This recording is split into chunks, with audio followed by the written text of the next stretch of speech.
বড় বেশ ডাঁটা গাছ হয়েছিল, সেটাকে তুলে মাসকলাই ডাল দিয়ে করলাম। আর হচ্ছে পাঁপড় ভাজা।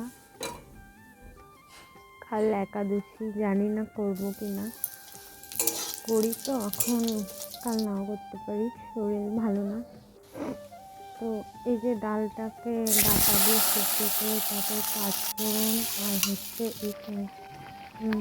তোমার শুকনো লঙ্কা তেজপাতা দিয়ে ফোড়ন দিয়েছি।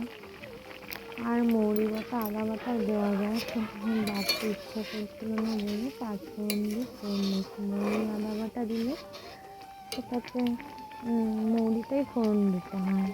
সেটা হয়ে গেছে করা। এখানে ভাতের চাল ভেজানো আছে, ভাত করবো প্রেসারে করে। টাটা।